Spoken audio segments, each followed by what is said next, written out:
Ministries ചാനലിലേക്ക് ഏവർക്കും സ്വാഗതം. കഴിഞ്ഞ ദിവസങ്ങളിലെ കർത്താവിൻ്റെ വരവുമായിട്ട് ബന്ധപ്പെട്ട ചില ചിന്തകൾ നമ്മൾ ആമുഖമായിട്ട് ഷെയർ ചെയ്യുമായിരുന്നു. അതിൽ നിന്ന് നമ്മൾ പറഞ്ഞു, വെളിപ്പാട് പുസ്തകത്തിലെ 1-ാം അധ്യായത്തിൻ്റെ 3-ാം വാക്യത്തിൽ നിന്ന് ഇത് വായിച്ച് കേൾക്കുന്നവരും കേൾപ്പിക്കുന്നവരും അതുപോലെ ഇതിൽ എഴുതിയിരിക്കുന്ന പ്രമാണിക്കുന്നവരും എല്ലാം ഭാഗ്യവാന്മാരെന്ന് അതിൽ പ്രത്യേകം പറഞ്ഞിരിക്കുന്നു. വേറെ ഒരു പുസ്തകത്തിലും ഇങ്ങനെ അത് എഴുതിയിട്ടില്ല എന്നുള്ളതും, എന്നാൽ ഇന്ന് ആരും അത്രയും ആളുകൾ അത് ഉപയോഗിക്കാതിരിക്കുന്നൊരു പുസ്തകമാണ് പ്രവചന പുസ്തകമായിട്ടുള്ള വെളിപ്പാടും അതുപോലെ ഡാനിയലിൻ്റെ പുസ്തകങ്ങളുമൊക്കെ. അത് ഉപയോഗിക്കാനും അത് പ്രത്യേകിച്ച് ഞാൻ നിങ്ങളോട് ആഹ്വാനം ചെയ്യുകയാണ്. അത് നിങ്ങൾ വായിക്കുകയും അത് മെഡിറ്റേറ്റ് ചെയ്യുകയും ചെയ്യുന്ന ഒരു ഭാഗ്യവാന്മാരെന്ന് പറഞ്ഞിരിക്കുന്നതുകൊണ്ട് അത് നമ്മൾ ചെയ്യണം എന്നുള്ളതാണ്. ആദിമ സഭയിലൊക്കെ അത് പാർച്ച്മെൻറ്റിൽ ആയിരുന്നു അതുണ്ടായിരുന്നത്, ചുരുളുകളിലൊക്കെ എഴുതിയിരുന്നായിരുന്നല്ലോ. അതുകൊണ്ട് ഭവനത്തിൽ കൊണ്ടുപോകാനോ വായിക്കാനോ ഒന്നും സാധ്യമായിരുന്നില്ല. ഇന്ന് നമ്മുടെ മുമ്പിൽ അത് എഴുതപ്പെട്ട് നമുക്ക് കിട്ടിയിട്ടുണ്ട്. നമ്മുടെ ഭാഷയിൽ തന്നെ അത് വിവർത്തനം ചെയ്ത് നമുക്കത് കിട്ടിയിട്ടുണ്ട്. അതുകൊണ്ട് നമുക്കത് വായിക്കുകയും അത് ധ്യാനിക്കുകയും ചെയ്യാം. വെളിപ്പാട് പുസ്തകത്തിലാണ് നാം ദൈവസഭയെക്കുറിച്ചും ദൈവിക പദ്ധതിയെക്കുറിച്ചും മനസ്സിലാക്കുന്നത്. ഭാവി കാര്യങ്ങളാണ്. എന്നാൽ അത് വായിച്ചു പോയാൽ അതിലെ അധ്യായങ്ങൾ നമ്മൾ പോകുമ്പോൾ ആദ്യം തന്നെ സഭകൾക്കുള്ള ദൂതും അത് കഴിഞ്ഞിട്ട് ഉള്ള ദൈവിക ആരാധനയെക്കുറിച്ചും അതുപോലെ ദൈവത്തിൻ്റെ പ്രവർത്തനങ്ങളെക്കുറിച്ചും അതിൽ കാണാം. 4-ാം അധ്യായം തൊട്ട് പിന്നെ സഭയെക്കുറിച്ച് അതിൽ കാണുന്നില്ലെങ്കിലും പിന്നെ 19-ാം അധ്യായം കഴിയുമ്പോഴത്തേക്ക് സഭയെക്കുറിച്ച് വീണ്ടും അതിൽ കാണുന്നുണ്ട്. ദാനിയേലിനെ വെളിപ്പെടുത്തി കൊടുത്തതിൽ നിന്ന് വ്യത്യസ്തമായി സഭയുടെ 1000 ആണ്ട് വാഴ്ചയും അതിനുശേഷം നിത്യതയെക്കുറിച്ചും യെരുശലേം ക്യാപിറ്റലായിട്ടുള്ള സിറ്റിയെക്കുറിച്ചുമൊക്കെയുള്ള വലിയ കാര്യങ്ങൾ അതിൽ വെളിപ്പെടുത്തിയിട്ടുണ്ട്. ദാനിയേലിന് വെളിപ്പാടുകൾ കൊടുത്ത ജാതികളോടും രാഷ്ട്രങ്ങളോടും ആയിരുന്നു.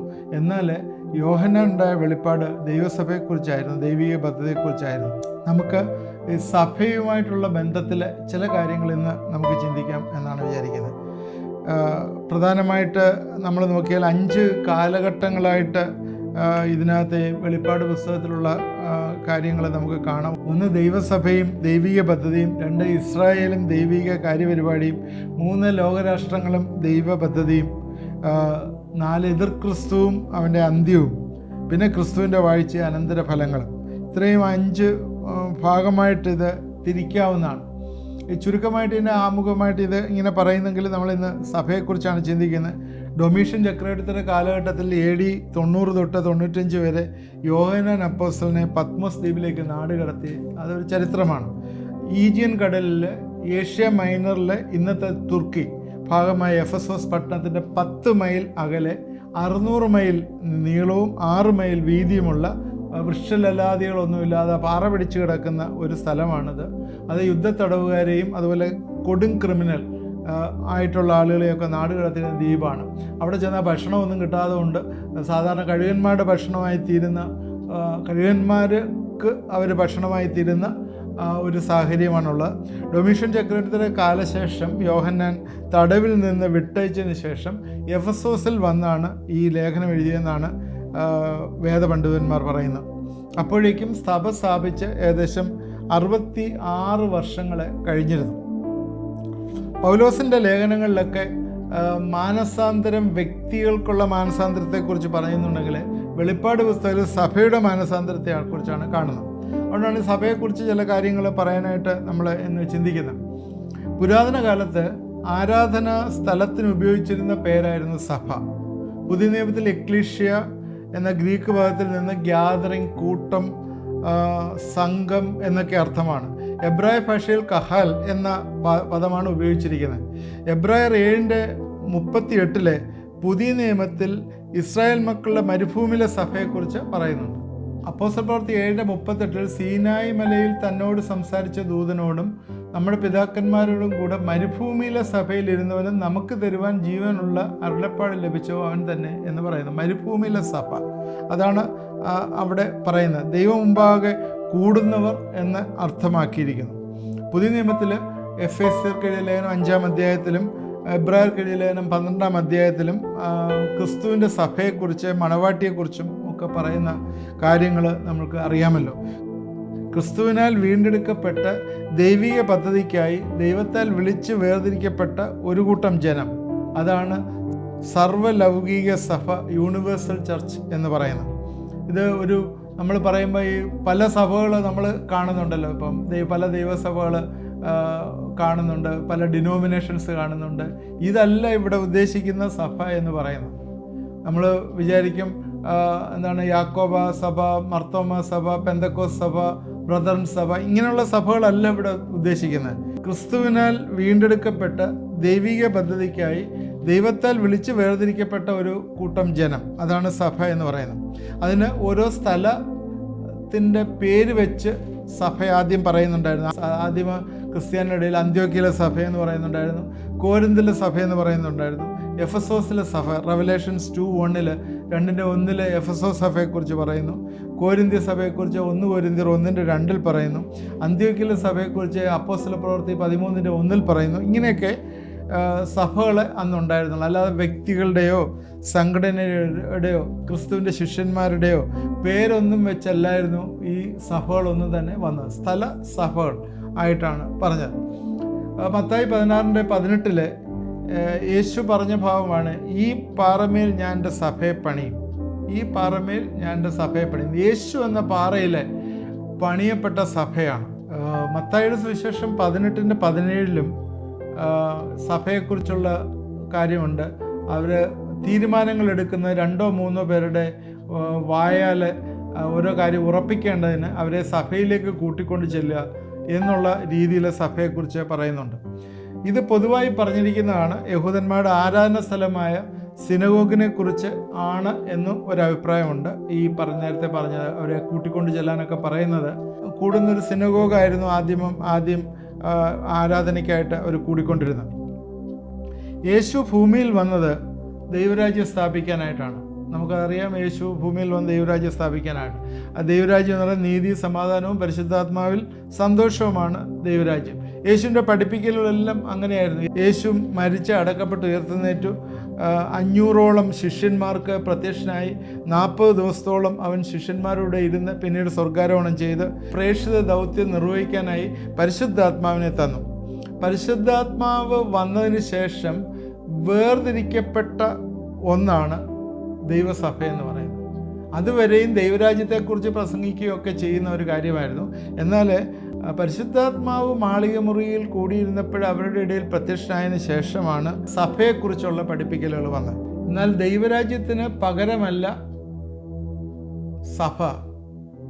ദൈവരാജ്യത്തിലുള്ള ദൈവമക്കളുടെ കൂട്ടായ്മയാണ് ദൈവസഭ.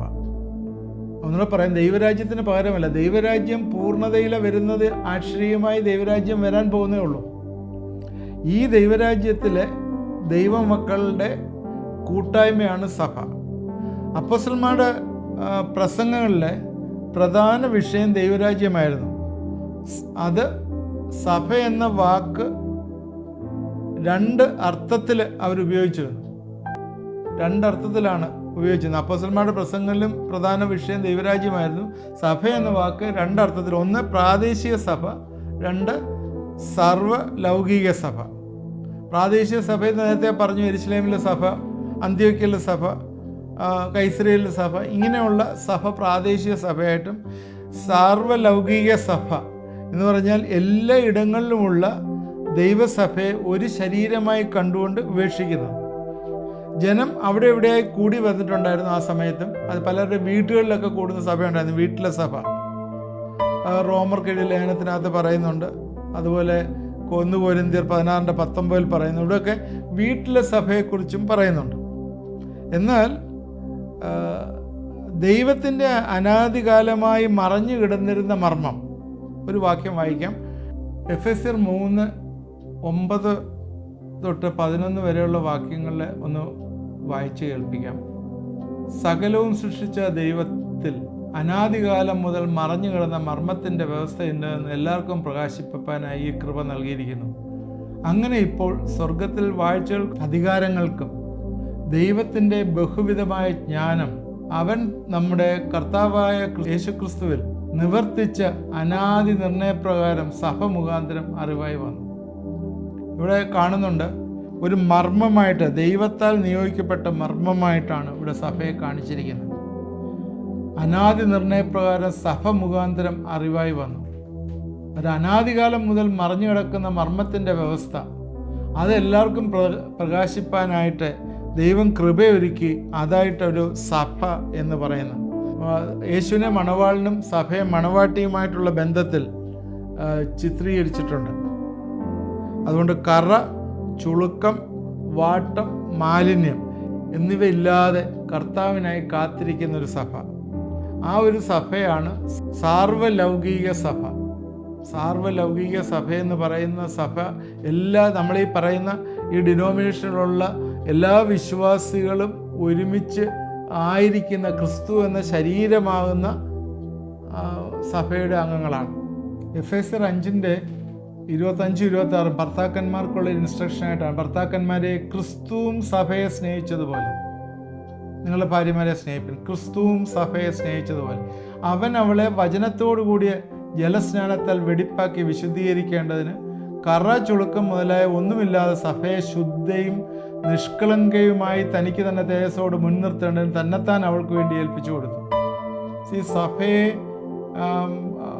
സ്നേഹിക്കുകയും അവളെ വെടിപ്പാക്കി ശുദ്ധീകരിക്കുകയും ചെയ്യുന്ന ഉത്തരവാദിത്വം ഇവിടെ മണവാളനായ ക്രിസ്തു ചെയ്യുന്നു. അതുകൊണ്ട് വചനമാകുന്ന വെള്ളത്താൽ കഴുകി ഉത്തമ മണവാളനായ ക്രിസ്തു സഭയെ ശുദ്ധീകരിച്ച് വെച്ചിരിക്കുന്നതിനാൽ സഭ ഈ മണവാളിന് വേണ്ടി കാത്തിരിക്കണം എന്നുള്ളൊരാശയമാണ് അവിടെ കാണിക്കുന്നത്.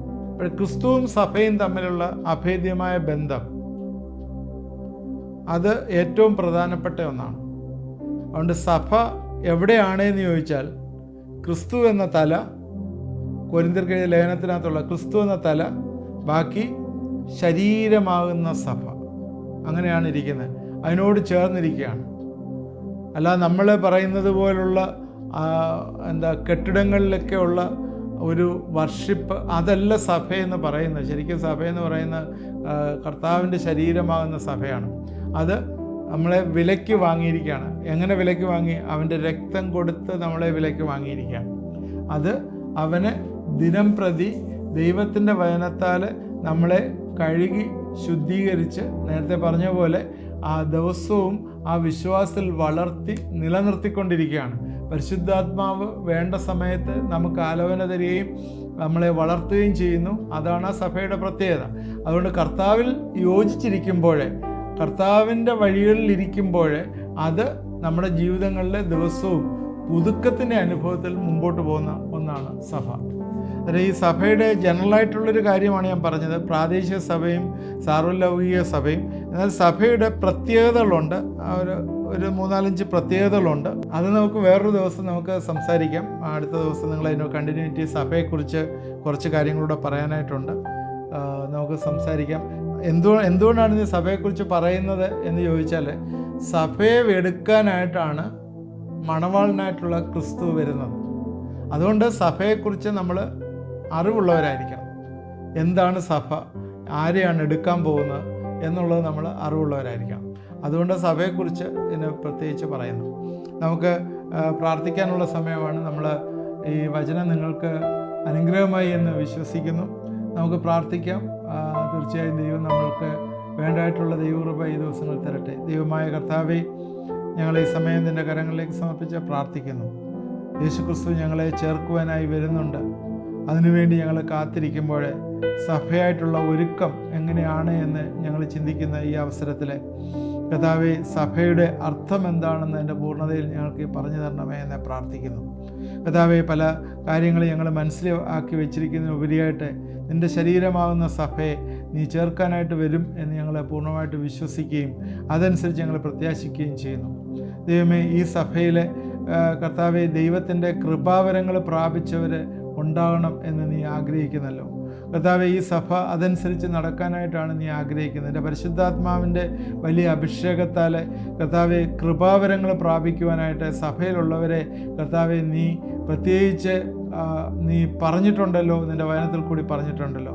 ഈ സമയത്ത് ഞങ്ങളെ പ്രാർത്ഥിക്കുന്നു കർത്താവേ, നിൻ്റെ കൃപാവരങ്ങളെ ധാരാളമായിട്ട് വാഞ്ചിക്കുന്നവർക്ക് ഇന്ന് രാത്രികാലം നീ അത് കൊടുക്കണമേ എന്ന് പ്രാർത്ഥിക്കുന്നു.